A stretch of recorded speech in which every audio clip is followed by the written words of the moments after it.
کہ اس اجلاس کے صدر محترم جناب ڈاکٹر عبدالقدیر صاحب، حضرات علماء کرام اور عزیز بھائیوں اور بزرگوں، آج کا یہ اجلاس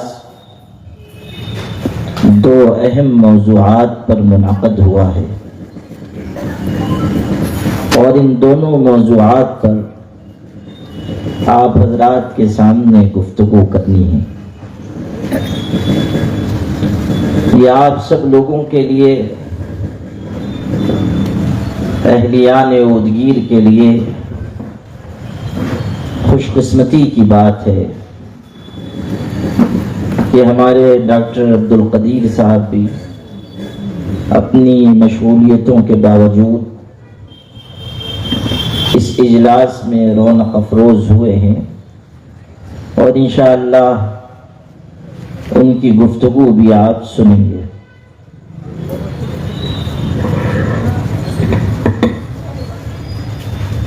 ابھی آپ نے ان کے تعارف میں یہ بات سنی ہے کہ وہ تعلیم کو عام کرنے کے لیے اور لوگوں کی رہنمائی کے لیے بڑی محنت کر رہے ہیں۔ ہماری ملت میں ایسے لوگوں کی کمی ہے جو اتنی محنت کے ساتھ دن رات ایک کر کے لوگوں کی نہ صرف یہ کہ رہنمائی کریں بلکہ ان کے اندر آگے بڑھنے کا حوصلہ اور جذبہ پیدا کریں۔ اللہ تعالی ڈاکٹر صاحب کی عمر میں برکت نصیب فرمائے اور ان کے کاموں کو قبول فرمائے۔ قبل اس کے کہ میں اگلے موضوع پر گفتگو کروں، ابھی قریب میں انہوں نے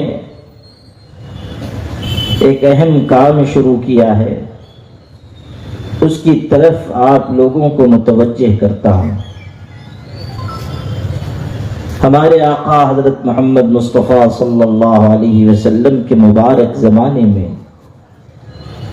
مسجدیں دین کی خدمت کا مرکز ہوا کرتی تھیں۔ مسجدیں صرف عبادت گاہ نہیں تھیں، دین کے کام، ملت کی فلاح و بہبود کے کام مسجد میں ہوا کرتے تھے۔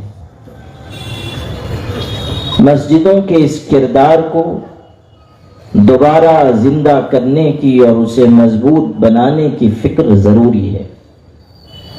یہ نہ ہو کہ نماز ہوئی اور ہماری مسجدیں بند۔ مسجد تو اس لیے ہے کہ ملت کے بنیادی کام مسجد سے انجام پائیں اور پاتے رہیں۔ ابھی ایک کام یہ شروع کیا گیا ہے کہ مسجد سے جوڑ کر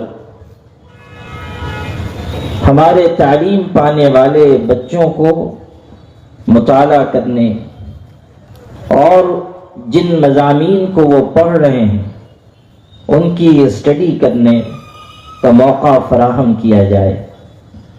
اور ایک تخیل ہے کہ ہم ان کے لیے مسجد کے زیر نظم ایسی جگہ مہیا کریں جہاں وہ پرسکون ماحول میں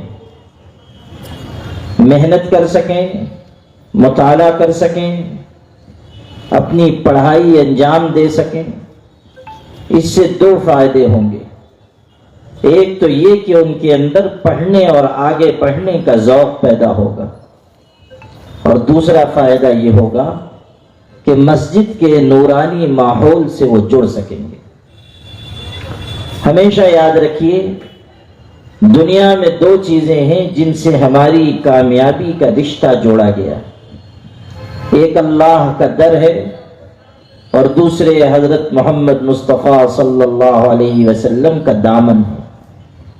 اللہ کے در سے ہم جڑیں گے تو ہر ڈر ہمارے دل سے نکل جائے گا، اور حضرت محمد صلی اللہ علیہ وسلم کے دامن سے وابستہ ہوں گے تو کامیابی ہمارے قدم چومے گی۔ دنیا یہ سمجھتی ہے آگے بڑھنے میں کامیابی ہے، ہم یہ سمجھتے ہیں کہ پیچھے ہٹنے میں کامیابی ہے۔ دنیا یہ خیال کرتی ہے کہ اقتدار اور کرسی میں کامیابی ہے، ہم یہ کہتے ہیں کہ حضرت محمد صلی اللہ علیہ وسلم کی غلامی میں کامیابی ہے۔ تیری معراج کہ تو لوح و قلم تک پہنچا، تیری معراج کہ تو لوح و قلم تک پہنچا، میری معراج کہ میں تیرے قدم تک پہنچا۔ یہ چیز ہمارے اور آپ کے ذہن میں رہنی چاہیے، اور نئی نسل کو مسجد سے جوڑنے کی فکر ہمارے اندر آنی چاہیے۔ حدیث پاک میں ہے سبعۃ یظلھم اللہ فی ظلہ یوم لا ظل الا ظل عرش، 7 قسم کے لوگ ایسے ہیں کہ کل قیامت کے دن اللہ کے عرش کے سائے میں ہوں گے۔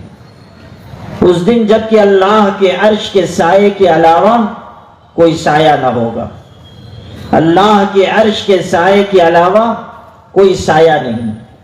اس دن 7 قسم کے لوگ اللہ کے عرش کے سائے میں ہوں گے۔ ان میں سے ایک شخص وہ کہ جس کا دل مسجد میں اٹکا رہتا تھا۔ حضور پاک صلی اللہ علیہ وسلم نے فرمایا وہ شخص جس کا دل مسجد میں اٹکا رہتا تھا، دنیا میں جس کا مسجد سے گہرا تعلق تھا، دنیا میں جو مسجد سے جڑا ہوا تھا، اللہ کے عرش کے سائے میں جگہ ملے گی۔ غور کر لیجیے، آج جو مسجد کے سائے میں ہے کل اللہ کے عرش کے سائے میں ہوگا۔ یہی اس حدیث پاک کا مفہوم ہے، یہی اس کا مطلب ہے۔ مسجد اس لیے ہے تاکہ آس پاس کے لوگوں کو وہاں سے فائدہ ملے، سہولت نصیب ہو۔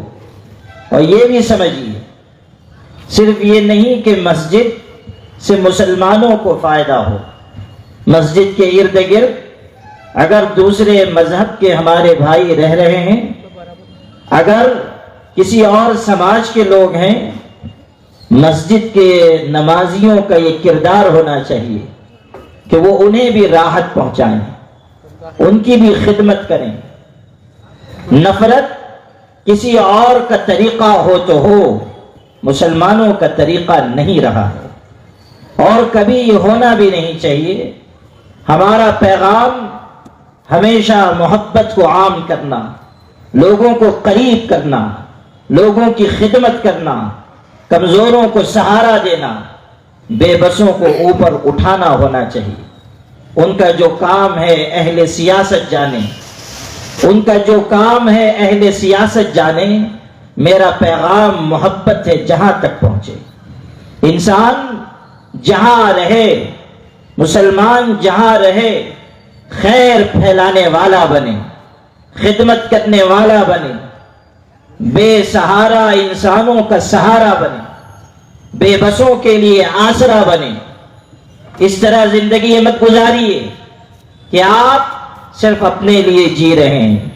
خود غرضی کے ساتھ جینا، اپنے لیے جینا، یہ کوئی جینا نہیں ہے۔ اگر جینا ہے تو لوگوں کے درد کے ساتھ، لوگوں کی ہمدردی کے ساتھ، لوگوں کی خدمت کے جذبے کے ساتھ زندگی گزاریے۔ حیات لے کے چلو، کائنات لے کے چلو، چلو تو سارے زمانے کو ساتھ لے کے چلو۔ یہ ہمارا کردار کل بھی تھا اور ہمارا کردار آج بھی ہونا چاہیے۔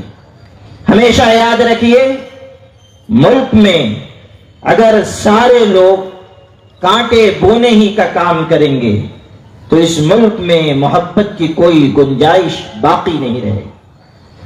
اگر نفرت کہیں سے پھیل رہی ہے، اس کے جواب میں ہمیں محبت کو عام کرنا چاہیے، خدمت کو عام کرنا چاہیے اور مسجدوں کو اس کا مرکز بنانا چاہیے۔ یہ درمیان میں بات آئی تو میں نے عرض کر دی، آپ سے میں یہ عرض کر رہا تھا کہ مسجدوں کو ہمارے بچوں کے لیے پرسکون ماحول میں تعلیم پانے کا مرکز بنائیے اور کوشش کیجئے کہ زیادہ سے زیادہ نئی نسل کو ہم اللہ کے گھروں سے جوڑ سکیں، اللہ تعالیٰ کی بندگی سے جوڑ سکیں، ان کے اندر انسانیت، شرافت، اخلاق اور تہذیب پیدا کر سکیں۔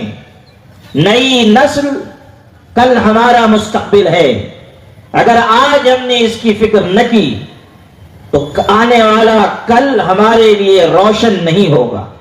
قرآن مجید میں اللہ نے اعلان فرمایا، یا ایھا الذین آمنوا قوا انفسکم واہلیکم نارا وقودها الناس والحجارہ علیہا ملائکۃ غلاظ شداد لا يعصون اللہ ما امرهم وَيَفْعَلُونَ مَا يُؤْمَرُونَ۔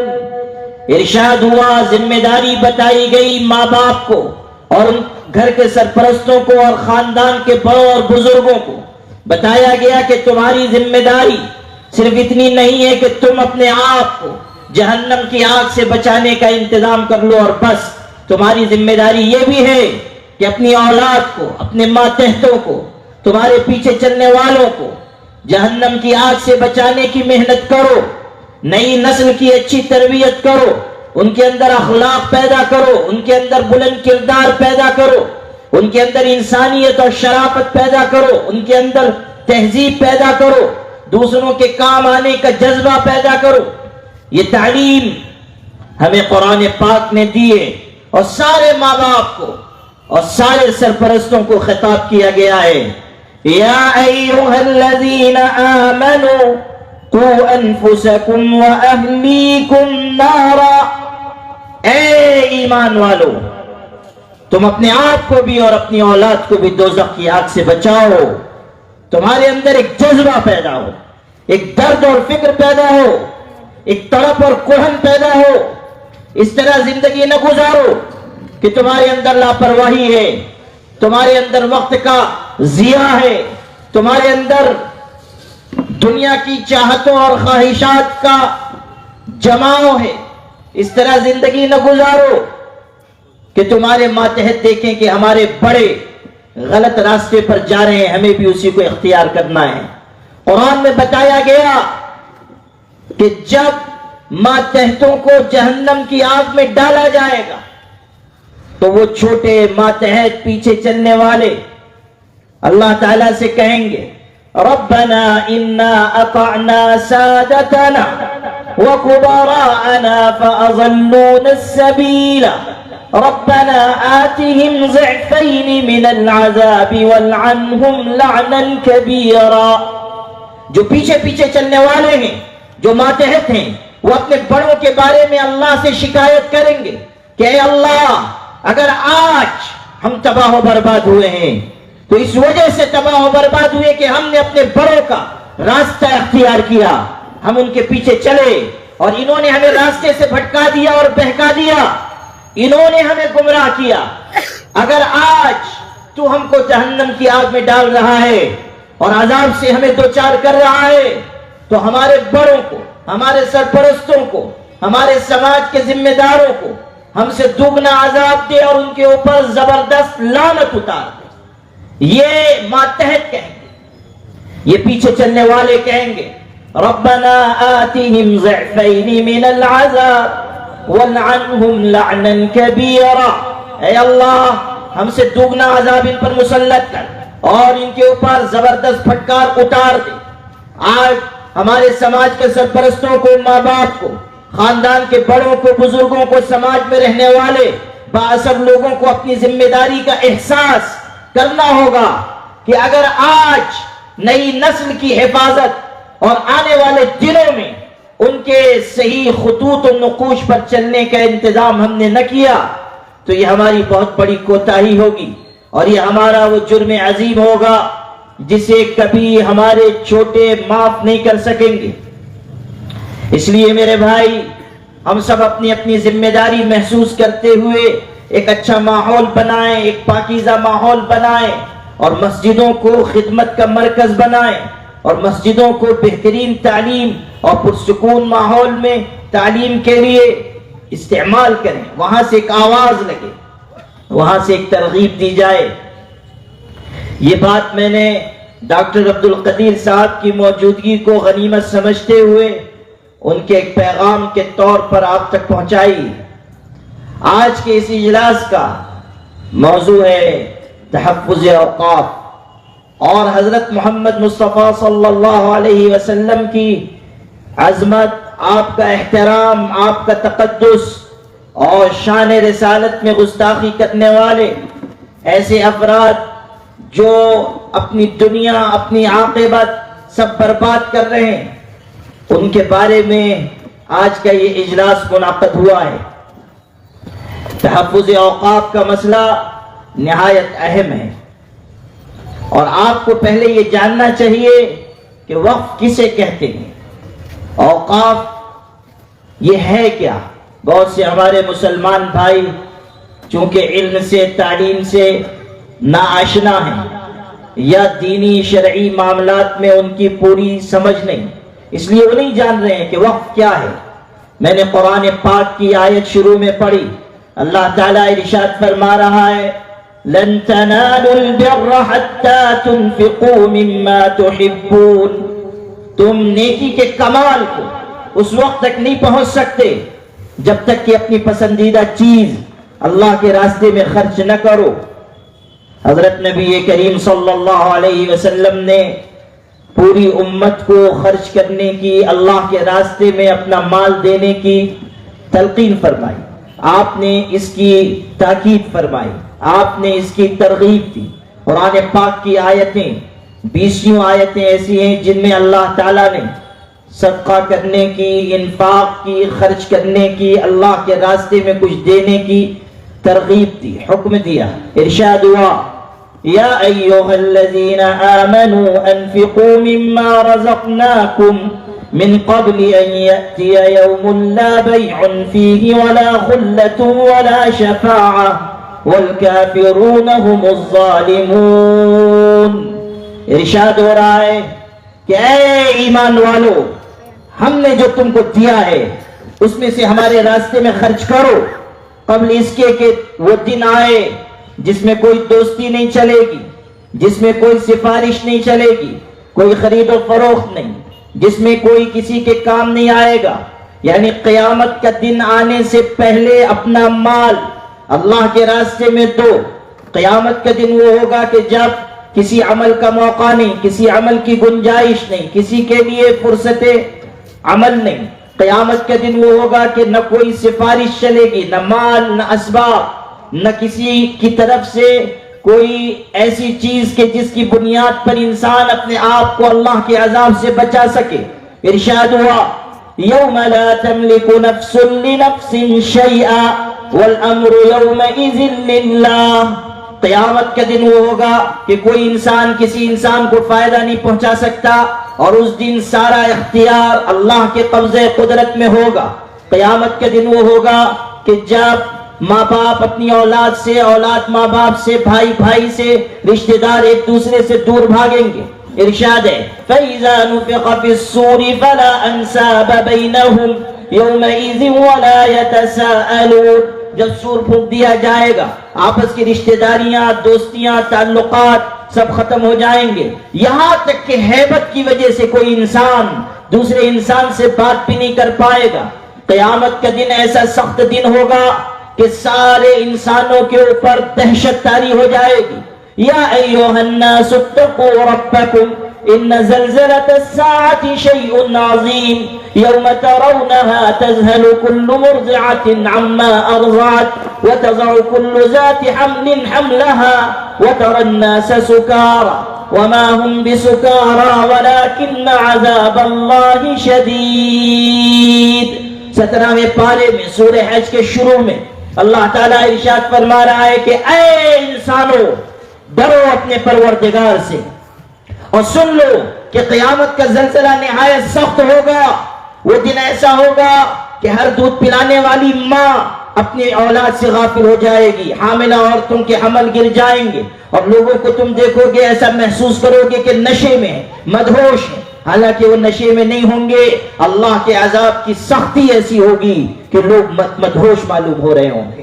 یہ قیامت کے دن کی سختی ہے جو قرآن میں بیان کی گئی، اور اسی کے بارے میں اشارہ کر کے یہ ارشاد ہوا کہ اللہ کے راستے میں خرچ کرو قیامت کا دن آنے سے پہلے پہلے۔ یہ جو خرچ کرنے کی ترغیب دی گئی، حکم دیا گیا، اسی کے پیش نظر ایمان والوں نے اللہ کے راستے میں اپنا مال دیا، اپنی جائیدادیں دی، صدقہ کیا۔ ایک قسم صدقے کی وہ ہے کہ آپ نے کسی کو کھانا دیا، کپڑا دیا، کوئی چیز دے دی اور وہ چیز استعمال ہو گئی اور ختم ہو گئی، یہ بھی صدقہ ہے، اس پر بھی اجر ہے، اس پر بھی ثواب ہے۔ لیکن ایک قسم صدقے کی، خرچ کرنے کی یہ ہے کہ آپ نے کوئی چیز اللہ کے راستے میں دی اور اس چیز کو باقی رکھتے ہوئے اس کے نفع کو آپ نے ملت کی فلاح و بہبود کے لیے، خیر کے کاموں کے لیے آپ نے مختص کر دیا۔ کوئی آپ نے اللہ کے راستے میں کوئی چیز دی اور اس چیز کے نفع کو آپ نے، اس کی آمدنی کو آپ نے، اس کے فائدے اور منفعت کو آپ نے لوگوں کے لیے، ان کی فلاح و بہبود کے لیے خاص کر دیا، یہ ہے وقف۔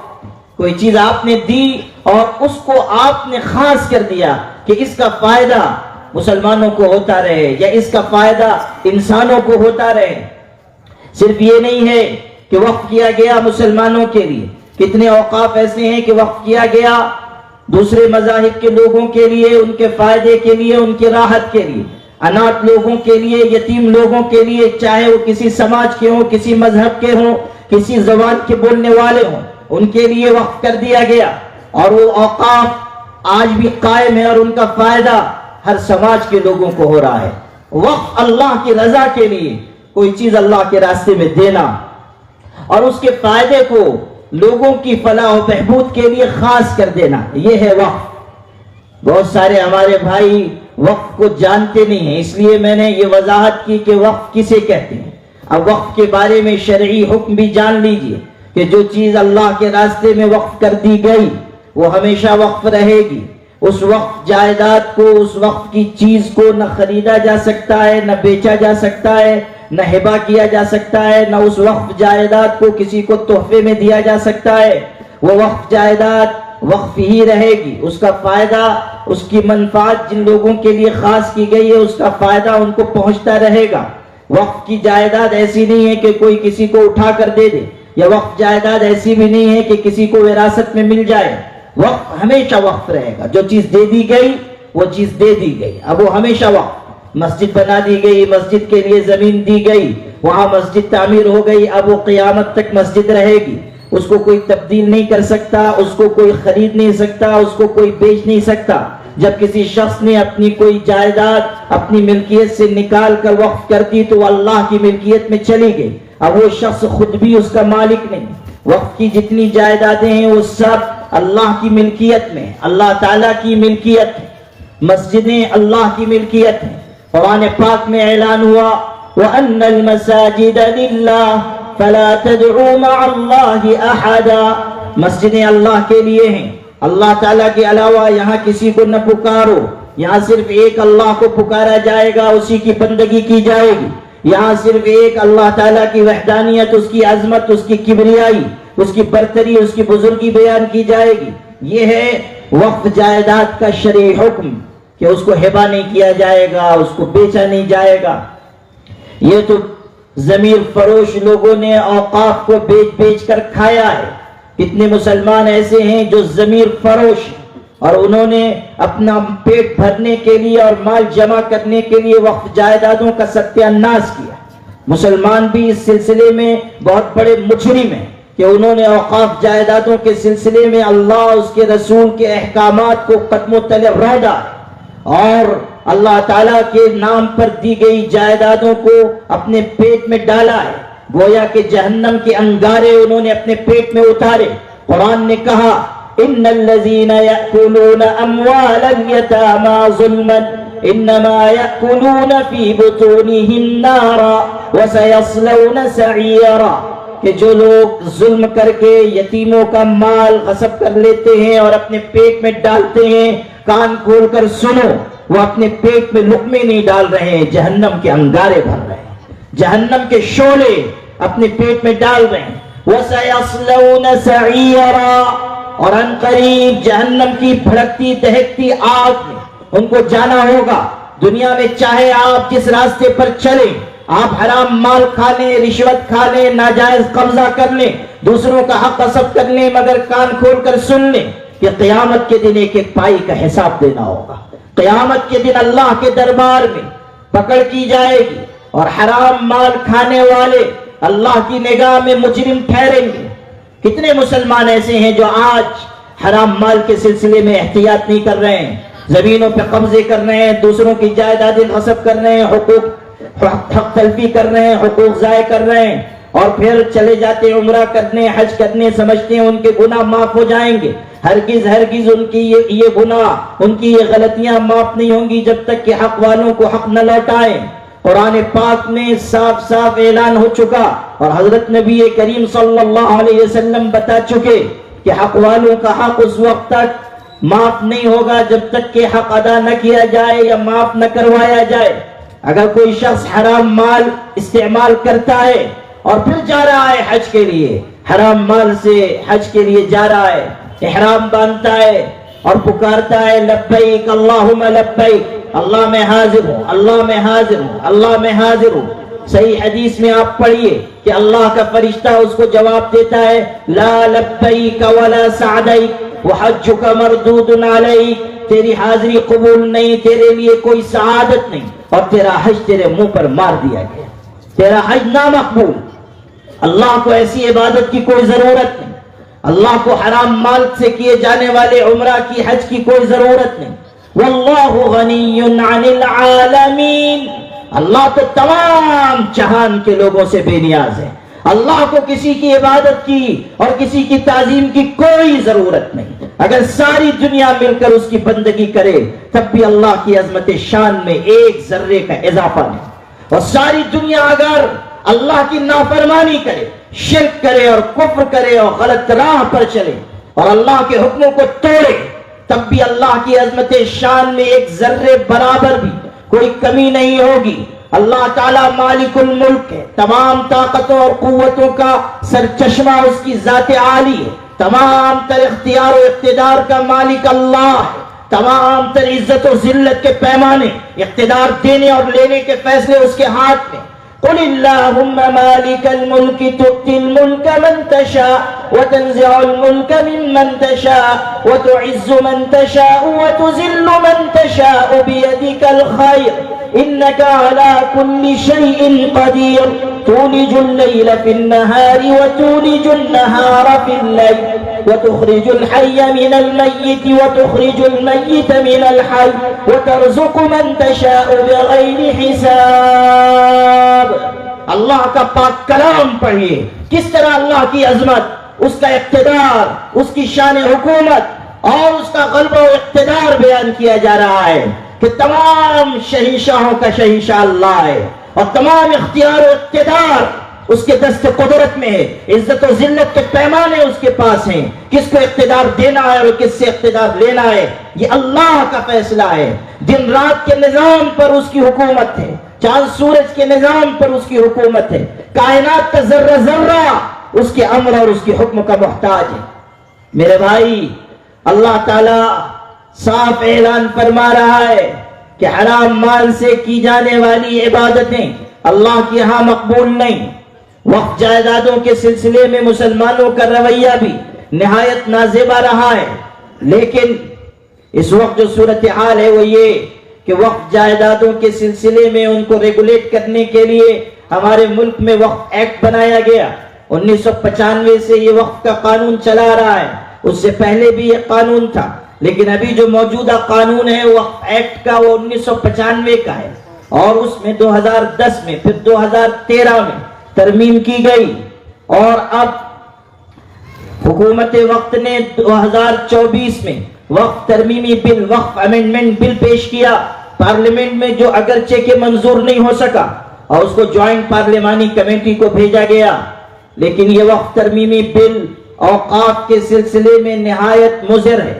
ہم حکومت پر اپنی رائے واضح کر چکے، اور انڈیا مسلم پرسنل لا بورڈ جو اس ملک کے تمام مسلمانوں کا سب سے بڑا متحدہ مشترکہ پلیٹ فارم ہے، اس نے اپنی رائے پورے ملک کے سامنے، عوام کے سامنے، خواص کے سامنے، حکومت کے سامنے، ماہرین قانون کے سامنے، جے پی سی کے سامنے اپنی رائے پیش کر دی، اپنا اسٹینڈ اور موقف واضح کر دیا کہ وقف ترمیمی بل کی کوئی ضرورت نہیں ہے اور اس کے مشمولات ایسے ہیں جس سے وقف جائیدادوں کو خطرہ ہو جائے گا۔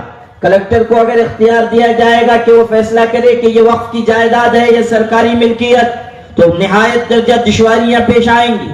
اگر یہ کہا جائے گا کہ ساری وقف جائیدادوں کو 6 مہینے میں اندراج کرانا ہوگا جیسا کہ اس وقت ترمیمی بل میں ہے، تو جو قبرستان یا جو درگاہیں یا جو مسجدیں یا جو امام بارگاہیں 400 سال، 500 سال، 600 سال پرانی ہیں اور ان کے پاس کوئی دستاویز نہیں، کوئی ڈاکومنٹ نہیں، وہ کہاں سے اندراج کرا سکیں گے؟ وقف بائی یوزر اس وقت ترمیمی بل میں ختم کیا جا رہا ہے۔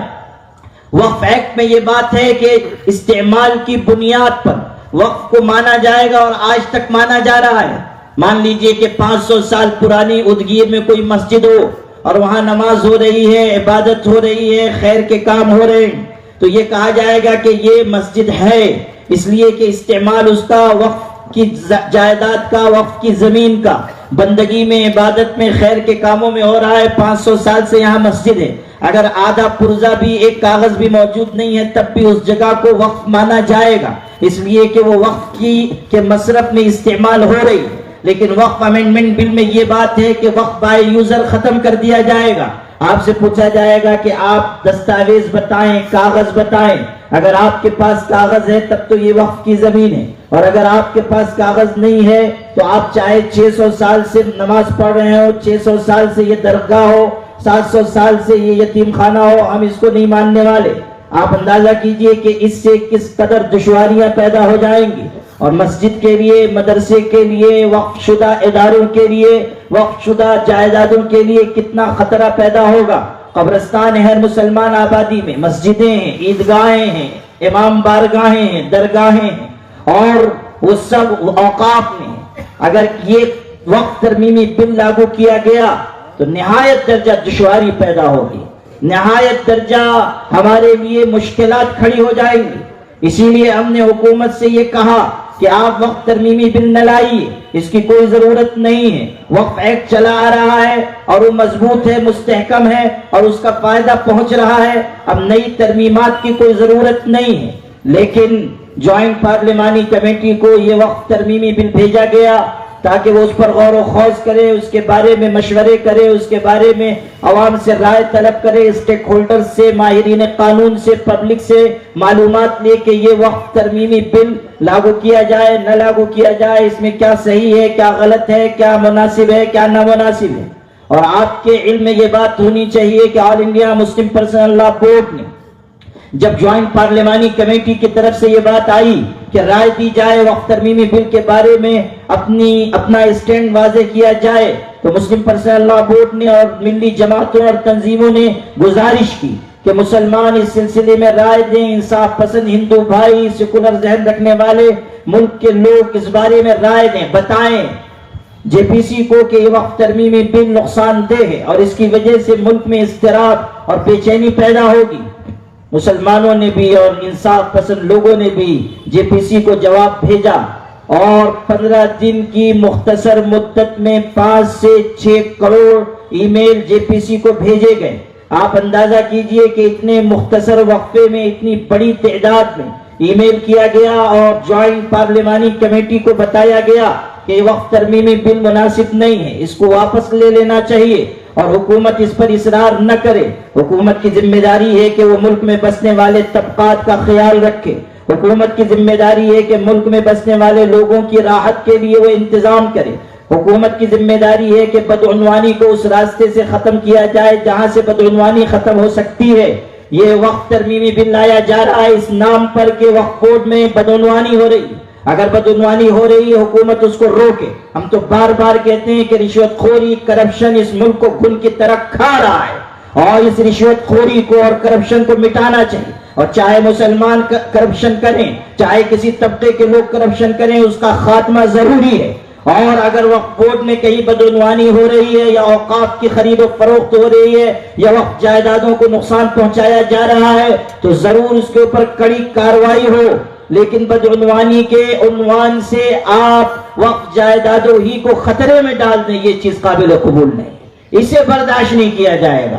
آپ وقف جائیدادوں کو باقی رکھتے ہوئے بدعنوانی کو ختم کیجئے، آپ اچھے لوگوں کو منتخب کیجئے، وقف بورڈ میں ایسے لوگوں کو جگہ دیجئے جو صحیح طریقے سے کام کر سکیں، جو ایماندار ہو، جو کرپٹڈ نہ ہو، جو لوگوں کے سے رشوت وصول کرنے والے نہ ہو، جو جائیدادیں بنانے کے چکر میں نہ آئیں، جو رشوت دے کر اپنے لیے رشوت لینے کے راستے ہموار نہ کریں، ایسے لوگوں کے اوپر کڑی کارروائی ہو اور ایسے لوگوں کو ہٹا کر صاف ستھری شبیہ کے لوگوں کو لایا جائے، یہ ہم کہہ رہے ہیں۔ لیکن بدعنوانی کے نام پر اگر آپ یہ وقف ترمیمی بل لاتے ہیں تو اس کی وجہ سے سارے ملک کے اوقاف خطرے میں آئیں گے۔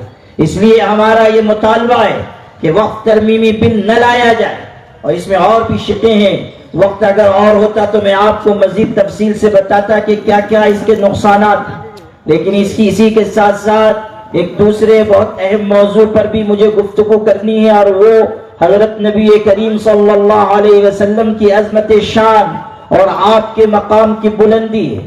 میرے بھائیوں، ہم سب کا یہ اعتقاد ہے کہ حضرت محمد مصطفیٰ صلی اللہ علیہ وسلم اللہ کے بعد سب سے بزرگ ہستی ہیں، اللہ کے محبوب ہیں، ان کا مقام بلند، ان کی عزت شان اور عظمت شان بلند۔ قرآن کہہ رہا ہے یا ایھا الذین آمنوا لا ترفعوا اصواتکم فوق صوت النبی ولا تجہروا له بالقول کجہر بعضکم لبعض ان تحبط اعمالکم وانتم لا تشعرون۔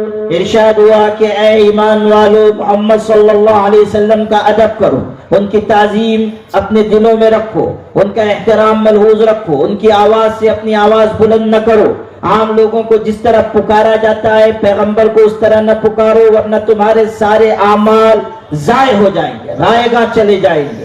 کائنات میں ادب و احترام کے لائق اگر کوئی سب سے بڑی ہستی ہے اللہ کے بعد تو حضرت محمد مصطفیٰ صلی اللہ علیہ وسلم ہے۔ انبیاء کے تاجدار ہیں، رسولوں کے امام ہیں، ساری انسانیت کے لیے رحمت بن کر آئے ہیں۔ یوں تو دنیا میں پیغمبر بھی، نبی بھی آئے، مصلح ملی و ملکی و رشی بھی آئے، حق کے جوئندہ و حق کے ولی بھی آئے، واقف و محرم سر ازلی بھی آئے دنیا میں بہت پاک و مکرم بن کر، آیا نہ کوئی مگر رحمت عالم بن کر۔ یہ شان صرف حضرت محمد صلی اللہ علیہ وسلم کی، اسی کا اعلان ہوا وَمَا أَرْسَلْنَاكَ إِلَّا رَحْمَةً لِلْعَالَمِينَ۔ آپ کی ذات سارے جہان والوں کے لیے باعث رحمت، صرف مسلمانوں کے لیے نہیں، صرف کلمہ پڑھنے والوں کے لیے نہیں، صرف حضور کا نام لینے والوں کے لیے نہیں، ان پر درود پڑھنے والوں کے لیے نہیں، تمام انسانوں کے لیے، تمام انسانیت کے لیے حضور کی ذات باعث رحمت ہے۔ آپ باعث ہدایت بن کر آئے، آپ مجسم رحمت بن کر آئے، آپ کی شفقت ساری انسانیت کے لیے، آپ کی محبت ساری انسانیت کے لیے۔ آپ جب تہجد کے وقت اٹھتے تھے اور دعا مانگتے تھے اور اللہ کے آگے روتے تھے، اس وقت آپ دعا میں ایک جملہ کہتے تھے جس کو بخاری میں حضرت عائشہ نے نقل فرمایا ہے، وہ جملہ ہے اشہد ان العباد کلہم اخوہ۔ اے اللہ، میں اس کی گواہی دیتا ہوں کہ دنیا کے سارے انسان آپس میں بھائی بھائی ہیں۔ دنیا کے سارے انسان، کسی مذہب کے ماننے والے ہوں، کوئی زبان بولنے والے ہوں، سب ایک ماں باپ کی اولاد ہیں، ہندو ہو، سکھ ہو، عیسائی ہو، بدھ ہو، چاہے SC ST OBC کے لوگ ہوں، پچھڑے سماج کے لوگ ہوں، کائنات کا کوئی بھی شخص ہے وہ ایک ماں باپ کی اولاد ہے اور اللہ کا بندہ ہے۔ اور حضور صلی اللہ علیہ وسلم ساری انسانیت کے لیے مجسم رحمت بن کر تشریف لائے ہیں، اور آپ صلی اللہ علیہ وسلم کا پیغام سارے جہان کے لیے، آپ کا پیغام امن سارے جہان کے لیے۔ آپ ہی نے تو یہ اعلان کیا، آپ پر جو قرآن آسمان سے اتارا گیا اسی میں یہ اعلان کیا گیا انه من قتل نفسا بغير نفس او فساد في الارض فكأنما قتل الناس جميعا ومن احياها فكأنما احيا الناس جميعا۔ امن کا اس سے بڑا اور کیا پیغام ہوگا، مانوتا کا اس سے بڑا سندیش اور کیا ہوگا کہ اعلان کیا گیا کہ اگر کوئی شخص کسی ایک انسان کو بھی مار دیتا ہے تو وہ ساری انسانیت کا قاتل ہے، اور اگر کوئی کسی ایک انسان کو بھی زندگی بخشتا ہے، اس کی حفاظت کرتا ہے، وہ ساری انسانیت کو بچانے والا ہے۔ یہ پیغام کس پیغمبر پر اتارا گیا؟ کنہوں نے یہ اعلان کائنات میں کیا؟ کنہوں نے ساری دنیا کے انسانوں کو بتایا کہ انسان آپس میں بھائی بھائی ہیں، انسانوں کی جان کی حرمت ہے، ان کے مال کی حرمت ہے، ان کی عزت و آبرو کی حرمت ہے؟ کس نے بتایا کہ کسی بھی عورت کی طرف میلی اور گندی نگاہ سے نہیں دیکھا جائے گا، چاہے وہ کسی سماج کی ہو، کسی طبقے کی ہو، کسی مذہب کی ہو؟ کس نے یہ اعلان کیا کہ اگر کوئی انسان غریب ہے، مفلس ہے، پریشان حال ہے، مصیبت زدہ ہے، دکھیارا ہے، اگر کوئی بے بس ہے، بے سہارا ہے، بے آسرا ہے، اس کی مدد کی جائے گی؟ یہ نہیں دیکھا جائے گا کہ وہ کلمہ پڑھنے والا ہے یا نہیں، مسلمان ہے یا نہیں، حضور کا امتی ہے یا نہیں، صرف یہ دیکھا جائے گا کہ وہ انسان ہے یا نہیں۔ یہ پیغام حضور صلی اللہ علیہ وسلم نے سارے دنیا کے انسانوں کو دیا۔ آپ ساری انسانیت کے لیے مجسم رحمت بن کر تشریف لائے۔ آپ نے دنیا کے انسانوں کو جینے کا سلیقہ سکھایا۔ آپ نے نفرت پھیلانے والوں کے مقابلے میں محبت عام کی۔ آپ نے پتھر مارنے والوں کو دعائیں دی۔ آپ نے مشکلات کھڑی کرنے والوں کے ساتھ آسانی پیدا کی۔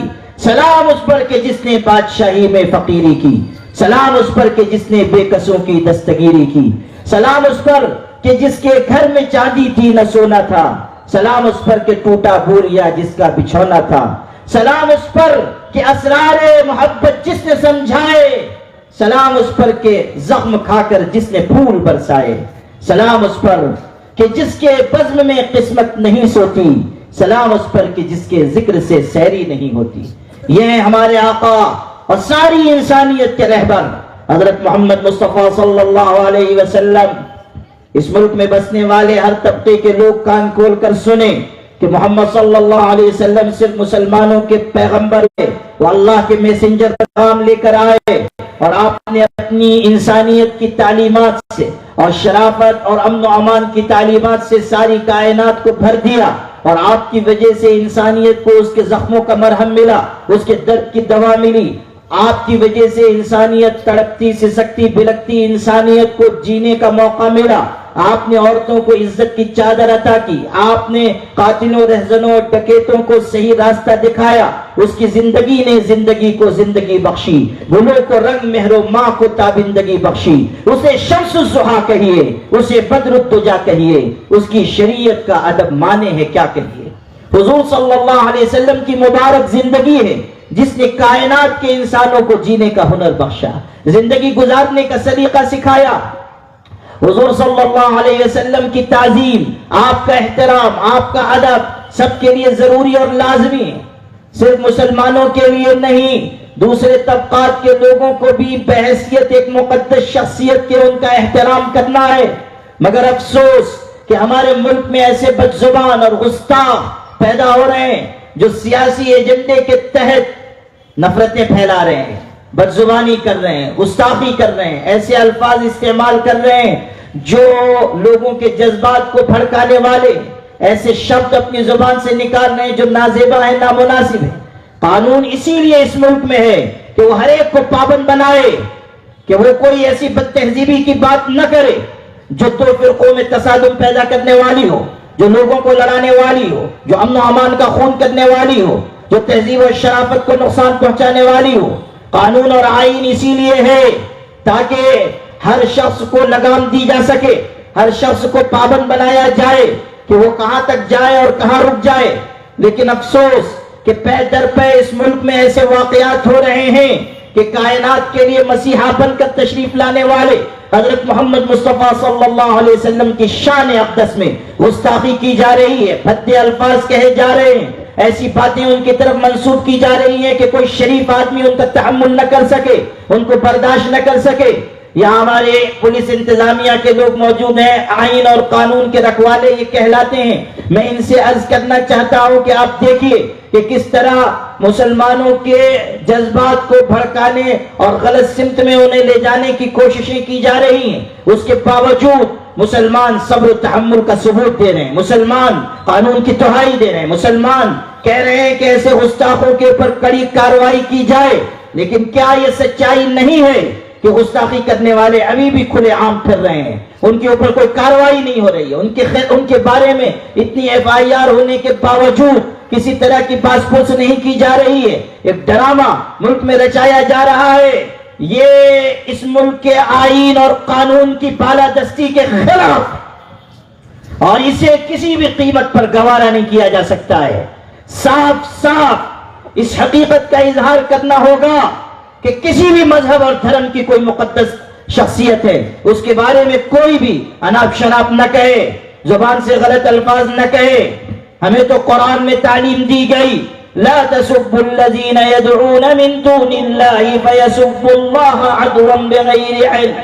قرآن کہہ رہا ہے مسلمانوں سے کہ دیکھو دوسرے مذہب کے لوگوں کے مقدس شخصیات کو، ان کے معبودوں کو برا بھلا مت کہو، گالیاں مت دو، بری بات ان کے بارے میں اپنی زبان سے نہ کہو۔ قرآن میں یہ آیت آئی، قرآن میں یہ حکم دیا گیا ہے، کسی کے بارے میں اپنی زبان سے کوئی ابت شبد، غلط بات، اناپ شناپ الفاظ مت کہو۔ قرآن کی تعلیم ہے، مسلمانوں کو کہا گیا کسی مذہب کا کوئی رہنما ہے، کوئی بزرگ ہے، کوئی دھارمک شخصیت ہے، کوئی بڑا ہے، کوئی مقدس ان کی نگاہ میں آدمی ہے، یا کوئی ان کا دیوتا ہے یا ان کی دیوی ہے، آپ برا مت کہیے، آپ ان کے بارے میں اپنی زبان سے ایسے الفاظ مت کہیے جو ان کے جذبات کو ٹھیس پہنچانے والے ہیں۔ یہ قرآن میں آیا ہے، لیکن کیا یہ بات صرف مسلمانوں کے لیے ہے؟ یہ ہر طبقے کے لوگوں کے لیے ہے۔ کیا یہ قانون صرف مسلمانوں کے لیے ہے کہ وہ اپنی زبان پر کنٹرول کریں، دوسروں کے لیے نہیں؟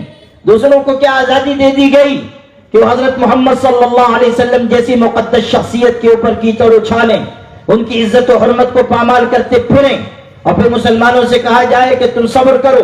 ہم تو صبر کر رہے ہیں، برداشت کر رہے ہیں، تحمل کے راستے پر چل رہے ہیں، لیکن آپ قانون کے مطابق کارروائی کیوں نہیں کر رہے ہیں؟ کیوں قانون کی بالادستی اس ملک میں ملحوظ نہیں رکھی جا رہی؟ کیوں اس ریاست میں قانون کے ساتھ کھلواڑ ہو رہا ہے؟ اگر گستاخی کی گئی، علل اعلان گستاخی کی گئی، ثبوت موجود ہے، شواہد موجود ہے، ویڈیو موجود ہے، الفاظ موجود ہیں، سارا جو قانونی پروسیجر ہے اس کے مطابق آپ کارروائی کیجئے۔ FIR درج کی گئی، یہاں درج کی گئی، وہاں درج کی گئی، وہاں درج کی گئی، کیوں اس کے مطابق بات نہیں بڑھائی جا رہی ہے؟ کیوں کارروائی نہیں ہو رہی ہے؟ یہ ہمارا بنیادی سوال ہے۔ اور صرف یہ نہیں کہ ایک آدمی نے کہا، پے در پے لوگ کہتے چلے جا رہے ہیں، اور میں جانتا ہوں کہ یہ اس لیے کیا جا رہا ہے تاکہ لوگوں کو اشتعال دلایا جائے، بدامنی پھیلائی جائے، شرانگیزی کے موقع تلاش کیے جا رہے ہیں۔ مسلمانوں، شرانگیزی کی ہر کوشش کو ہمیں ناکام بنانا ہے، اور ہمیں بلند مقاصد کے لیے قربانی دینی ہے اور تحمل کے راستے پر چلنا ہے، اور ہمیں وہ راہ اختیار کرنی ہے جو ہمارے آقا حضرت محمد صلی اللہ علیہ وسلم نے سکھائی ہے، کہ ایک طرف حق کا اظہار بھی ہو اور دوسری طرف صبر و تحمل کا مظاہرہ بھی ہو، اور اپنی قیادت کے اشاروں پر چلنے کا مزاج بھی ہو۔ اپنے طور پر کوئی کارروائی مت کیجئے، اپنے جذبات کے بہاؤ میں بہہ مت جائیے، وہ کیجئے جو آپ کے علماء، آپ کے قائدین، آپ کے بزرگ، آپ کے رہنما، آپ کے اکابر، آپ کے بڑے آپ سے کہیں۔ وہ قوم کبھی سرخرو نہیں ہو سکتی جو اپنے بڑوں کو ٹھکرا کر اپنے لیے خود راہیں تلاش کرتی ہے۔ وہ قوم کبھی سرخرو نہیں ہو سکتی جو جذبات کے اشتعال میں آگے بڑھ کر ایسا قدم اٹھائے جو اس کو بھی اور اس کی قوم کو بھی اور لوگوں کو مشکلات سے اور دشواریوں سے دوچار کر دے۔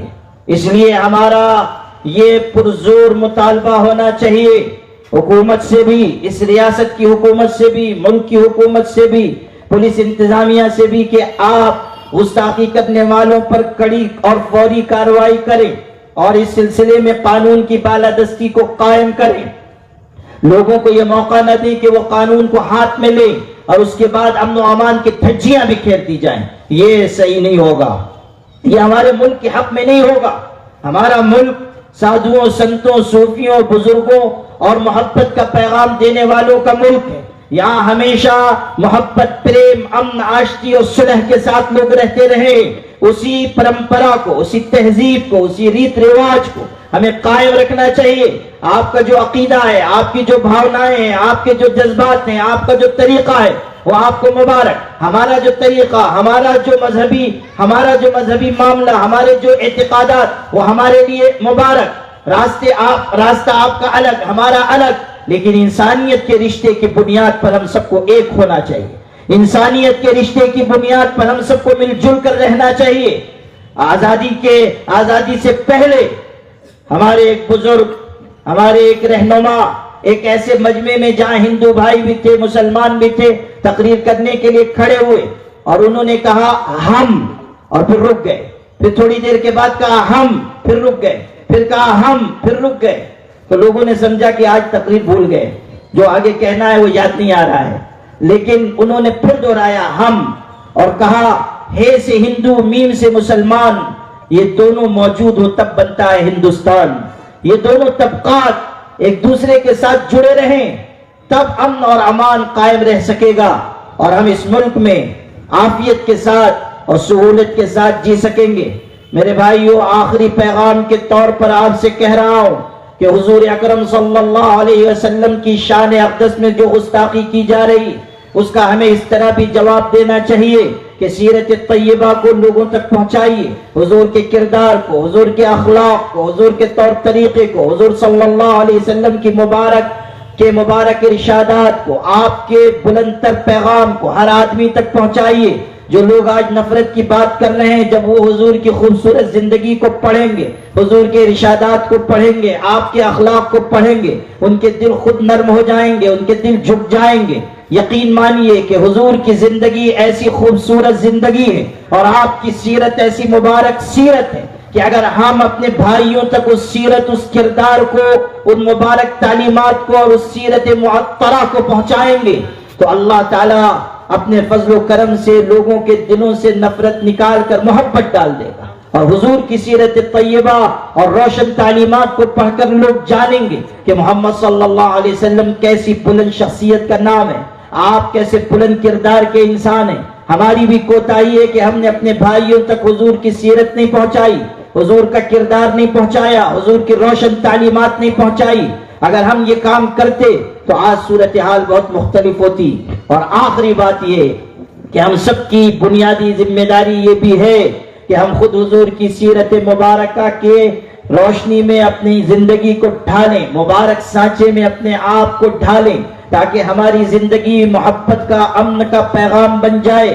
اسی میں ہماری دنیا کی بھی کامیابی، آخرت کی بھی کامیابی کی. محمد سے وفا تو نے تو ہم تیرے ہیں، یہ جہاں چیز ہے کیا لوح و قلم تیرے ہیں. وآخر دعوانا الحمدللہ رب العالمین.